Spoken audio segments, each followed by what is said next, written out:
দুর্গাপুরে ২৯ নম্বর ওয়ার্ডের অন্তর্গত এবিএসের স্পোর্টিং মাঠে প্রাতঃভ্রমণ করেন বিজেপি প্রার্থী দিলীপ ঘোষ। এই দিন প্রাতঃভ্রমণের পর সাংবাদিকদের মুখোমুখি হয়ে দিলীপ ঘোষ মুখ্যমন্ত্রী মমতা বন্দ্যোপাধ্যায় সম্পর্কে প্রতিক্রিয়া দিলেন। এছাড়াও রাম মন্দির প্রতিষ্ঠা হওয়ার এই প্রথমবার রামনবমী সে সম্পর্কেও বার্তা দেন। নির্বাচন কমিশনকে পুতুল বলার প্রসঙ্গেও প্রতিক্রিয়া দেন।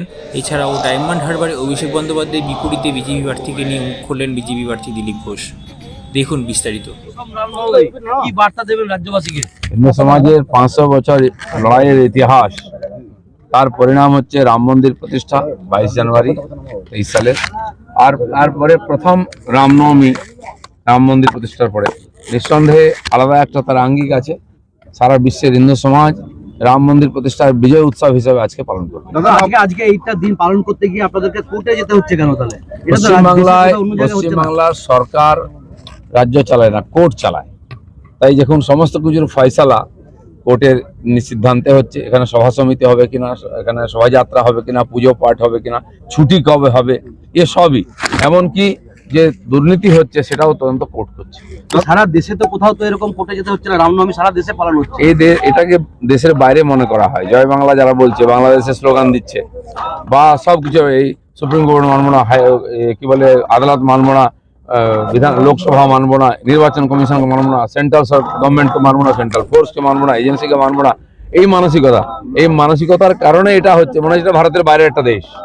নির্বাচন কমিশনের নির্দেশেই বেছে বেছে বিরোধীদের গাড়িতেই কেন তল্লাশি হচ্ছে রাজ্য পুলিশ দিয়ে? চিন্তা করবেন না, সবার তল্লাশি হবে। যারা গাড়ি নিয়ে টাকা নিয়ে ঘুরে বেড়ায় তার বাড়িতে তল্লাশি। দিলীপ ঘোষের কাছে তল্লাশি করে কি হবে? একটা বিড়ি সিগারেটের প্যাকেটও পাবে না। তো সেই জন্য যাদের সম্ভাবনা আছে, তাদের কাছে খবর আছে, কার কাছে টাকা আছে, টাকা নিয়ে যায়, আর সেখান থেকে তদন্ত করছে। দরকার হলে সবার প্রধানমন্ত্রীর গাড়িও তদন্ত করতে পারে।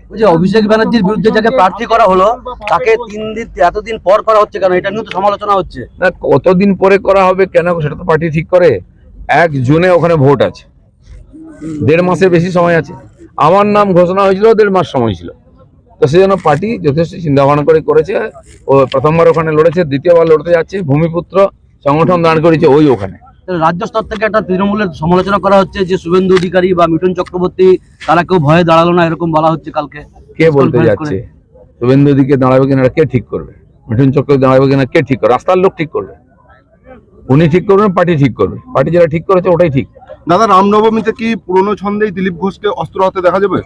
পুরোনো মতন বলে না, দিলীপ ঘোষ সবসময় একটা ছন্দেই থাকে, সেটা আপনি জানেন। ধন্যবাদ।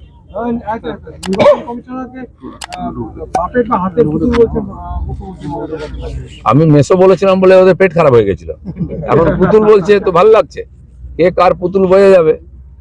তাহলে সেই পুতুলের কাছে গিয়ে হত্যা দিয়েছিলেন, ষষ্ঠাঙ্গ প্রণাম করেছিলেন, বাঁচাও বাঁচাও সাধু বাবা, কে বলেছিল? সকাল থেকে গালাগালি দেন মাননীয় গভর্নরকে, প্যাঁচে পড়লে চাচা প্রাণ বাঁচা, তার কাছে পড়ে যায়।